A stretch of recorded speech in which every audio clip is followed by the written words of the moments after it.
Mga binibini at ginoo, ang pagpapadala ng puwersa ng Estados Unidos sa gitnang silangan sa kasalukuyan ay lumampas na sa antas ng isang karaniwang operasyong rande o pagbabanta. Ito na ang itinuturing na pinakamalaking presensya ng militar ng Amerika sa rehiyon mula noong digmaan sa Iraq noong 2003, isang kaganapang yuyumanig sa pundasyon ng seguridad sa buong mundo. Ang mga pinakahuling ulat ng paniktik at datos mula sa himpapawid ay nagpapakita na ang lawak ng deployment na ito ay higit pa sa anumang prediksyon ng mga pandaigdigang tagamasid. Sa halip na mga simbolikong hakbang lamang, tahimik na bumubuo ang Washington ng isang kumpletong istruktura ng pakikidigma na may napakataas na antas ng koneksyon, sapat upang biglang lumipat mula sa pagiging alerto tungo sa isang malawakang pag-atake sa buong teritoryo ng Iran sa loob lamang ng napakaikling panahon. Ang pagdating ng dalawang dambuhalang carrier strike group na USS Theodore Roosevelt at USS Abraham Lincoln sa mga estratehikong posisyon, kasama ang sistemang mata sa langit na E-3 Sentry at ang mga pangkat ng makabagong stealth fighter jets, ay nagpapahiwatig na nakumpleto na ng Washington ang mga huling bahagi ng isang plano para sa malawakang interbensyon. Ang sitwasyong ito ay naglalagay sa Tehran sa harap ng isang malupit na katotohanan. Ang alinman sa pagtanggap ng walang kondisyong pagsuko sa ilalim ng matinding presyur ng puwersa mula sa administrasyon ni Pangulong Donald Trump o ang harapin ang isang malakihang operasyong militar na may kakayahang burahin ang mga pangunahing infrastruktura at muling hubugin ang buong heopolitika ng rehiyon. Sa gitna ng pagkakaantala ng mga diplomatikong pagsisikap dahil sa mga hindi mapagkasunduang pagkakaiba tungkol sa programa ng nuclear at ballistic missile, ang hangganan sa pagitan ng estratehikong pagpigil at direktang bakbakan ay nagiging mas manipis kaysa kailanman. Lahat ng kinakailangang elemento para sa isang matinding kampanya ng pag-atake mula sa himpapawid, mula sa malawak na sistema ng refueling hanggang sa kakayahan sa electronic warfare, ay nakahanda na sa kani-kanilang mga posisyon. Ito ay nagbubukas ng isang malaking katanungan para sa buong mundo. Ngayong handa na ang Estados Unidos para sa isang mabilis na pagsalakay na may napakalakas na puwersa. Mauulit kaya ang senaryong katulad ng sa Venezuela dito mismo sa gitnang silangan? Kinumpirma na ng Estados Unidos na isinasaalang-alang nila ang mga opsyon para sa isang limitadong pag-atake militar laban sa Iran kung ang mga negosasyon ay hindi magbubunga ng resulta. Sa isang pahayag sa White House, iniwan ni Pangulong Donald Trump na bukas ang posibilidad ng paggamit ng lakas militar, bagaman hindi nagbigay ng mga partikular na detalye na nagpapakita na ang opsyong ito ay seryosong pinag-aaralan sa estratehikong antas at hindi lamang isang banta sa salita. Ayon sa mga mapagkakatiwalaang ulat, ang plano para sa pakikidigma ay inihanda na sa mataas na antas, kabilang ang mga senaryo para sa piling pag-atake sa mga partikular na target, at isinasaalang-alang pa ang posibilidad ng pagpapahina sa istruktura ng kapangyarihan sa Tehran kung lalong titindi ang tensyon. May mga impormasyon ding lumabas na ang White House ay kasalukuyang nag-aaral ng isang paunang limitadong strike na ang layunin ay pilitin ang Iran na tanggapin ang mga kahilingan ng Amerika kaugnay ng kasunduang nuklear. Ang pamamaraang ito ay idinisenyo upang lumikha ng sapat na presyur para baguhin ang kalkulasyon ng Tehran, ngunit iniiwasan ang agad na pagpapasiklab ng isang malawakang ganti. Gayunpaman, kasama rin sa plano ang posibilidad ng pagpapalawak ng operasyon kung ang Iran ay magpapatuloy sa kanilang programa ng uranium enrichment. Sa sandaling maaprubahan, ang unang bugso ng pag-atake ay maaaring mangyari sa loob ng napakaikling panahon at nakatuon sa mga base militar o mahahalagang sangay ng pamahalaan. Nagbigay na si Pangulong Donald Trump ng taning na 10 hanggang 15 araw para sa Iran na makamit ang isang kasunduan, kasabay ng babala tungkol sa mga malubhang kahihinatnan kung mabigo ang negosasyon. Bagaman tumanggi ang mga tagapagsalita ng White House na magbigay ng komento sa mga partikular na plano, binigyang diin nila na ang huling desisyon ay nasa kamay ng Pangulo. Ito ay sumasalamin sa paraan ng White House sa pagpapanatili ng inisyatiba, kung saan sabay nilang ginagamit ang psikolohikal na presyur sa kalaban habang pinananatili ang kaluwagan para sa mga pampulitikang desisyon sa huling sandali. Ang mga pag-uusap tungkol sa nukleyar sa pagitan ng Washington at Tehran ay muling binuhay noong ika-6 ng buwan, Matapos gumuho ang prosesong iyon nang ilunsad ng Israel ang isang serye ng airstrike sa Iran na humantong sa isang digmaang tumagal ng 12 araw noong taong 2025. Gayunpaman, ang bagong yugto ng dialogo ay nahaharap pa rin sa malalim na pagkakaiba. Nais ng Washington na palawakin ang saklaw ng negosasyon upang maisama ang programa ng missile ng Iran at iba pang mga isyung hindi nukleyar, habang ang Iran ay handa lamang pag-usapan ang limitasyon sa nukleyar kapalit ng pag-aalis ng mga sanksyon. At matigas na tumatangging itigil ang paggawa ng uranium o isama ang kanilang kapasidad sa missile sa usapan. Ang pagpapakilos ng puwersang panghimpapawid ng Amerika na pinakamalaki sa loob ng mahigit 20 taon ay isang malinaw na hudyat. Kung maaprubahan ang planong pag-atake sa Iran, ito ang magiging ikapitong direktang aksyong militar ni Pangulong Donald Trump sa loob lamang ng isang taon. Ang serye ng mga desisyong ito ay nagpapakita ng isang dalas ng paggamit ng hard power na bihirang makita sa modernong kasaysayan ng politika ng Amerika. Ang bawat paghahanda sa kasalukuyan ay tila hindi na mga hiwa-hiwalay na hakbang kundi mga bahagi ng isang mahigpit na pagkakasunod-sunod ng operasyon na bumubuo sa isang dambuhalang makinarya ng digmaan na nakahanda na para sa anumang matapang na desisyon mula sa White House. Ang sentro ng paglipat ng puwersang ito ay nakatuon sa dalawang higanteng aircraft carrier strike groups. Ang una ay ang USS Theodore Roosevelt kasama ang mga escort ships nito, nakakatapos lamang ng misyon sa isang espesyal na operasyon sa Venezuela. Ang barkong ito ay mabilis na pumasok sa Mediterranean sa halip na dumiretso sa Persian Gulf tulad ng nakasanayan. Ang posisyon ng carrier na ito ay itinakda malapit sa Israel upang gampanan ang papel ng estratehikong depensa at tiyakin ang ganap na seguridad para sa pangunahing alyansa sakaling kumalat ang labanan sa buong rehiyon. Ang pagpili sa Mediterranean para sa deployment ay isang napakatalinong kalkulasyong militar. Ang posisyong ito ay nagpapahintulot sa puwersa ng Estados Unidos na mapanatili ang isang ligtas na distansya mula sa direktang banta ng mga coastal defense systems ng Iran, ngunit sapat pa ring malapit para sa mga aircraft sa carrier na lumunsad. Kasabay nito, tinutulungan nito ang hukbong dagat ng Amerika na maiwasan ang panganib na makulong sa makitid at madaling atakihing katubigan ng Persian Gulf. Mula sa puntong ito, ang strike group ay maaaring mabilis na kumilos sa Suez Canal upang dagdagan ang direktang presyur kapag may utos na. Ang larawang militar ay lalong naging nakakatakot sa paglahok ng Lincoln Strike Group na kasalukuyang nasa labas lamang ng Persian Gulf matapos muling ilipat mula sa Indo-Pacific. Ang sabay na pagkakaroon ng dalawang aircraft carriers kasama ang 13 barkong pandigma, kabilang ang 9 na destroyers na may napakalakas na kakayahan sa ballistic missile defense, ay lumikha ng isang higit na kalamangan sa lakas ng apoy. Ito ang estratehikong elementong kulang noong Enero sa panahon na ang mga protesta sa Iran ay umabot sa rurok, ngunit wala pang sapat na puwersa ang Washington sa lugar upang matiyak ang isang malawakang interbensyon. Ngayon, ang puwang na iyon ay ganap nang napunan na nagpapahintulot sa Estados Unidos na mapanatili ang isang mataas at tuloy-tuloy na antas ng airstrike sa loob ng maraming araw.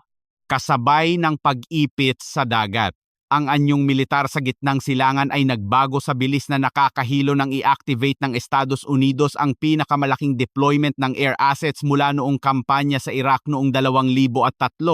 Ang mga open source intelligence at data sa pagsubaybay sa himpapawid ay nagpapakita ng isang kamanghamanghang katotohanan. Mahigit 120 iba't ibang uri ng aircraft ang mabilis na dumagsa sa rehiyon sa loob ng maikling panahon. Gayunpaman, ang mas ikinababahala ng mga tagamasid kaysa sa dami ay ang paraan ng pagpapadala. Ang sunod-sunod na pangkat ng mga eroplano na nagmumula sa Estados Unidos at mga base sa Europa ay kumikilos sa ilalim ng isang sabay-sabay at mataas na antas ng babala. Ang pangunahing susi dito ay ang malawak na network ng aerial refueling tankers na nagsisilbing mga gas station sa ulap na nagpapahintulot sa mga fighter jets na manatili sa himpapawid ng doble ang haba kaysa sa normal. Ang kakayahang ito sa logistika ay hindi lamang tumutulong sa mga 5th generation stealth fighters tulad ng F-22 Raptor o F-35 Lightning II na mapanatili ang 24% pitong pagpapatrolya at pakikipaglaban, kundi pinapalawak din ang saklaw ng operasyon ng malalim sa loob ng teritoryo ng Iran hanggang sa mga estratehikong target na malayo sa hangganan. Ang listahan ng mga armas na nasa mga airbase ng Muwafaq Salti sa Jordan at Prince Sultan sa Saudi Arabia ay parang isang katalogo ng pinakamalakas na armas ng Pentagon. Mula sa mga E-3 Sentry na nagsisilbing sentro ng utos at koneksyon ng network hanggang sa mga heavy fighter jets na F-15, F-16 at mga aircraft para sa electronic warfare na EA-18G Growler. Lahat ng ito ay bumubuo sa isang istruktura ng puwersang panghimpapawid na may lalim at kakayahan para sa magkasanib na operasyon na hindi pa nakikita sa loob ng mahigit 2 dekada. Ang ugnayan sa pagitan ng kasalukuyan at nakaraan ay lalong nagbibigay ng matinding pag-aalala sa mga eksperto tungkol sa tunay na layunin ng paglipat na ito ng puwersa. Sa operasyong Midnight Hammer noong Hunyo ng 2025, si Pangulong Donald Trump mismo ang nag-utos sa mga pangkat ng F-22 at F-35 na samahan ang B-2 Spirit stealth bombers upang atakihin ang mga pasilidad ng nuklear ng Iran sa gitna ng labanan sa Israel.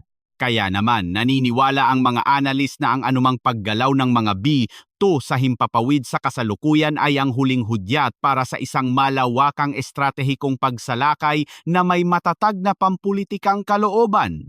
Upang makumpleto ang isang matatag na posisyon sa pagsalakay, hindi lamang nakatuon ang Washington sa lakas ng apoy kundi pati na rin sa kakayahan sa depensa. Ang mga mahahalagang ground-based air defense systems ay idinagdag sa mga kritikal na posisyon upang protektahan ang mga forward bases at ang mga puwersa sa lupa laban sa panganib ng ganti mula sa Iran gamit ang kanilang dambuhalang imbentaryo ng ballistic missiles. Sa ganitong istruktura ng pagtutulungan ng hukbong dagat, lupa at himpapawid, nagtatag ang Amerika ng isang posisyong handang ganap na dominahan ang sistema ng depensa ng kalaban mula sa mga unang oras ng labanan. Ang lahat ng mga estratehikong piraso ay nailagay na sa tamang pwesto na nagpapakita na ang Washington ay hindi na lamang humihinto sa mga simbolikong banta, kundi tunay na handa para sa isang malawakang tunggalian kung ang mga diplomatikong hakbang ay mauwi sa wala. Ang pinakakahanga-hangang bahagi sa deployment na ito ay ang paglitaw ng puwersa ng E-3 Sentry na kilala bilang mga mata sa langit. Ang laki ng pagpapakilos sa pagkakataong ito ay sumasalamin sa antas ng seryosong paghahanda ng Pentagon na hindi pa nakikita noon. Ayon sa data ng paglipad, nagpadala ang Amerika ng 6 na E-3 kung saan 4 sa mga ito ay nasa base ng Prince Sultan sa Saudi Arabia. Kung titingnan ang kabuuang bilang na 16 na E-3 Sentry na nasa aktibong serbisyo sa kasalukuyan, ang pagpapadalang ito ay nangangahulugan na hinugot ng Washington ang 37.5% ng kanilang buong pandaigdigang puwersa upang ituon sa iisang layunin. Ang papel ng E-3 Sentry ay higit pa sa pagmamanman lamang sa himpapawid. Ito ay isang mobile command center na may kakayahang makakita ng mga target mula sa layo na daan-daang kilometro at ikonekta ang lahat ng mga kagamitan mula sa mga interceptor fighters hanggang sa mga air defense systems sa iisang nagkakaisang network ng operasyon. Sa isang malawakang kampanya, ang E-3 ay ang utak na hindi mapapalitan upang mapanatili ang kontrol sa himpapawid. Higit pang kapansin-pansin na sa kabila ng katotohanang ang combat readiness ng mga eroplanong ito ay nasa 55% lamang dahil sa kalumaan, ang paggamit ng 6 na unit ay nangangahulugang ginamit na ng Washington ang halos lahat ng kanilang pinakamahusay na natitirang assets na nagpapakita na ang presyur ng operasyon ay umabot na sa sukdulan. Upang maisakatuparan ang mapangwasak na kapangyarihan mula sa network ng koordinasyong ito, sabay na nagtatag ang Estados Unidos ng isang malakas at multi-layered na puwersang panghimpapawid.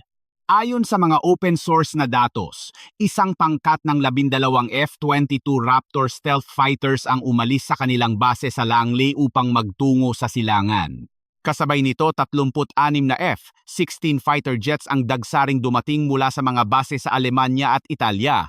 Nakikipagtulungan sila ng mahigpit sa 18 F-35A stealth fighters na kasalukuyan ng nasa base ng Muwafaq Salti sa Jordan. Ang istruktura ng deployment na ito ay lumilikha ng isang perpektong multi-role combat formation. Ang mga 5th generation fighter jets ang may tungkuling bumutas sa depensa ng kalaban at kumuha ng kontrol sa himpapawid, habang ang mga pangkat ng F-16 ang nagsisilbing suporta at pangunahing puwersa sa pag-atake sa lupa. Ang lahat ng ito ay kumikilos sa ilalim ng direktang gabay ng mga E-3 Sentry na bumubuo sa isang network ng apoy na walang butas na kumukubkob sa bawat galaw ng Tehran. Sa kabuuan ng estratehikong larawan, ang pagpapakilos ng Estados Unidos ng ganito kalaking mapagkukunang militar sa gitnang silangan ay hindi nangangahulugang ang digmaan lamang ang tanging opsyon. Gayunpaman, sumasalamin ito sa tindi ng seryosong pagtingin ng White House sa kasalukuyang sitwasyon. Sa katotohanan ng politika, walang pamahalaan ang tatanggap na gumastos ng 10-10 bilyong dolyar para sa pagpapadala ng mga carrier strike groups, mga fighter squadrons, at isang komplikadong sistema ng logistika kung hindi sila naniniwala na ang panganib ng eskalasyon ay umabot na sa antas ng babala. Ang pagpapakita ng lakas sa antas na ito ay isang matinding estratehikong hudyat. Nais ng Washington na maunawaan ng mundo at partikular na ng Tehran na ang opsyong militar ay hindi na lamang mga senaryo sa papel kundi handa nang i-activate anumang oras. Bilang tugon sa ganting ipit mula sa Amerika, naglabas ang Iran ng babala tungkol sa isang walang kompromisong pakikipagtuos. Hindi lamang huminto sa mga salita ang Tehran kundi dinagdagan din ang kanilang mga aktibidad sa lapangan.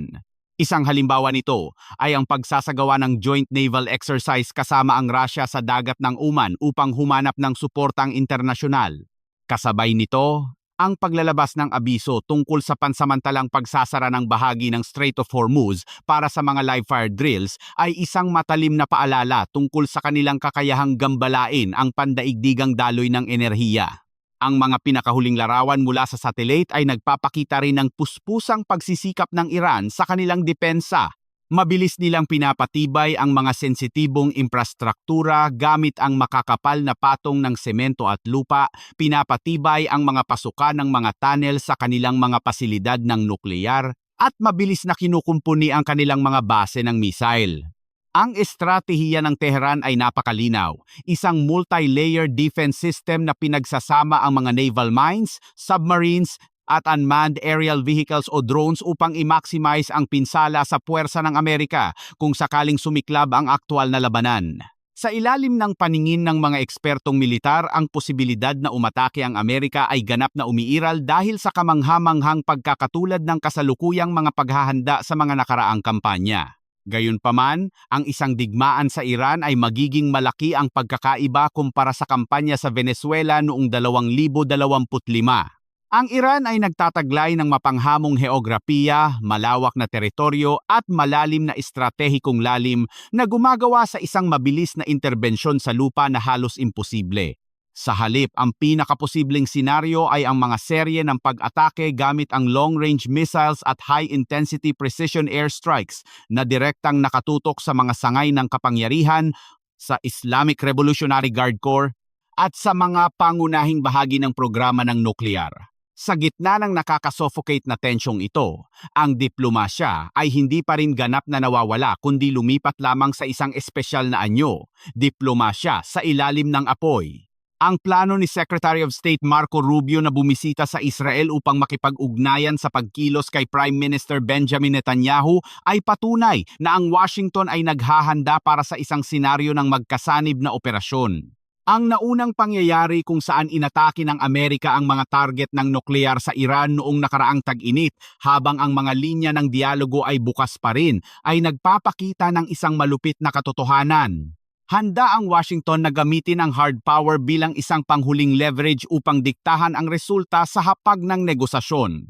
Dahil dito, ang Iran ay kasalukuyang nakikipagkarera sa oras laban sa ultimatum mula sa Amerika. Sa kabilang panig ng linya, sa harap ng matinding presyur mula sa Washington, ang pamahalaan sa Tehran ay mabilis na nag-activate ng mga paraan ng pagharap dahil sa pangamba sa isang tunay na pagsalakay. Batid nila na ang pagbuhos ng Amerika ng dambuhalang mapagkukunan sa rehiyon ay hindi na lamang isang hungkag na banta, palihim na pinatindi ng Iran ang pagpapatibay ng kanilang mga estratehikong infrastrukturang militar sa isang ekstremong paraan. Ang sentro ng mga aktibidad na ito ay nakatuon sa complex ng Parchin, isang kontrobersyal na lokasyon na matatagpuan mga 25 kilometro lamang mula sa Tehran. Ito ang lugar na matagal nang pinaghihinalaan ng paniktik ng kanluran bilang isang no-go zone na nakalaan para sa lihim na pananaliksik sa mga armas na nuklear sa kabila ng mga pagtutol ng komunidad ng daigdig. Ipinagpapatuloy pa rin ng Tehran ang pagtatago ng mga aktibidad sa lugar na ito kung saan naniniwala ang mga eksperto na ang mga cold tests ang pagpapasabog ng mga karaniwang pampasabog upang gayahin ang mekanismo ng isang nukleyar na pagsabog ay puspusang isinasagawa. Itinuturing itong isang mapanganib at sapilitang teknikal na hakbang upang makumpleto ng Iran ang kakayahan sa pagbuo ng isang tunay na nuclear warhead.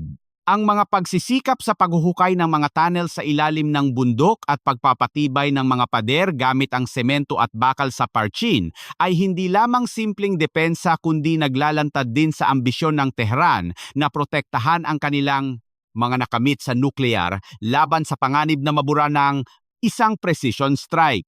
Sa aspetong teknikal, ang mga estratehikong diskusyon ay madalas na umiikot sa dalawang pangunahing disenyo ng armas na nukleyar, ang gun type at ang implosion type. Ang gun type na disenyo, isang pamana mula noong ikalawang digmaang pandaigdig, ay gumagana sa prinsipyo ng pagbaril ng isang bloke ng uranium sa isa pang bloke upang lumikha ng isang supercritical state. Dahil ang mekanismong ito ay medyo simple, naniwala ang mga siyentipiko noon na maaari itong gumana nang hindi nangangailangan ng malakihang pagsubok. Gayunpaman, sa konteksto ng mahigpit na kontrol sa uranium at matinding presyur ng mundo sa kasalukuyan, mahihirapan ang Tehran na isapalaran ang lahat sa isang configuration na hindi pa napatunayan ang pagiging perpekto sa mga launch at detonation systems. Sa kabilang banda, ang implosion type na disenyo ay nagtataglay ng higit na pagkakomplikado. Nangangailangan ito ng mga bloke ng pampasabog na nakapalibot sa core na materyales na dapat ma-activate ng may katumpakan na halos perpekto hanggang sa bawat isang bahagi ng 1,000,000 segundo upang pigain ang sphere tungo sa supercritical state. Isang maliit na pagkakamali lamang sa tiyempo at ang chain reaction ay ganap na mabibigo na gagawa sa buong bomba na isang walang silbing bloke ng metal lamang. Ipinapaliwanag nito kung bakit ang mga pagsubok sa katumpakan ng pampasabog sa mga lugar tulad ng Parchin ay naging napaka-importante para sa ambisyong nukleyar ng Iran, lalo na't sila ay umaasa sa uranium sa halip na plutonium. Ang mga aktibidad sa pagpapatibay sa pamamagitan ng paglalagay ng makakapal na simento at pagtatambak ng lupa ay hindi lamang proteksyon laban sa airstrikes kundi pagsisikap din na itago ang mga teknikal na hudyat mula sa paningin ng mga surveillance satellite. Sa katunayan, sa likod ng mga militar na pagkilos na ito ay isang mapanganib na labanan ng talino at lakas ng loob. Habang patuloy na ipinapakita ng Washington ang kanilang lakas ng apoy upang pilitin ang Iran na sumuko, pinili naman ng Tehran ang paraan ng pag-iwas sa pamamagitan ng malabong mga diplomatikong mensahe. Kasabay nito, mabilis nilang pinapatibay ang kanilang sistema ng mga underground structures upang iwasan ang isang direktang pangmilitar na parusa. Ito ay isang pamilyar na taktika ng pagpapaliban ng Iran upang bumili ng oras at maiwasan ang pagkaipit sa sulok ng agaran. Karaniwan ang mga pandaigdigang krisis ay may tendensya na pansamantalang huminto nang hindi humahantong sa isang malawakang bakbakan. Gayunpaman, ang antas ng panganib sa kasalukuyan ay umabot na sa sukdulan. Sa paglalagay ng Amerika ng lahat ng kanilang pinakamodernong armas sa state of combat readiness, ang anumang maling kalkulasyon mula sa panig ng Tehran ay maaaring magpasiklab ng isang madugong armadong tunggalian na ganap na magbabago sa kaayusan sa gitnang silangan ng wala ng balikan. Ang pagpapatuloy ng tensyong ito ay nagdadala sa atin sa isang kritikal na sangandaan kung saan ang bawat estratehikong galaw ay may kaakibat na panganib para sa pandaigdigang seguridad. Sa ikatlong bahagi ng pagsusuring ito, susuriin natin ang mas malawak na implikasyon ng posibleng bakbakan at ang mga aral na maaaring makuha ng mga bansang tulad ng Pilipinas mula sa krisis na ito. Ang kasalukuyang sitwasyon sa gitnang silangan ay hindi lamang isang lokal na alitan. Ito ay isang pagsubok sa katatagan ng pandaigdigang kaayusan. Ang malawakang deployment ng Estados Unidos ay nagsisilbing babala sa lahat ng mga aktor na nagnanais hamunin ang status quo. Sa aspeto ng pandaigdigang ekonomiya, ang anumang pagkagambala sa daloy ng langis sa pamamagitan ng Strait of Hormuz ay magdudulot ng isang shockwave na mararamdaman hanggang sa mga pamilihan sa Asya. Para sa mga bansang umaasa sa importasyon ng enerhiya, ang bawat balita ng pagpapasara ng Iran sa mga daluyan ng dagat ay nangangahulugan ng pagtaas ng presyo ng mga bilihin at kawalan ng katiyakan sa supply.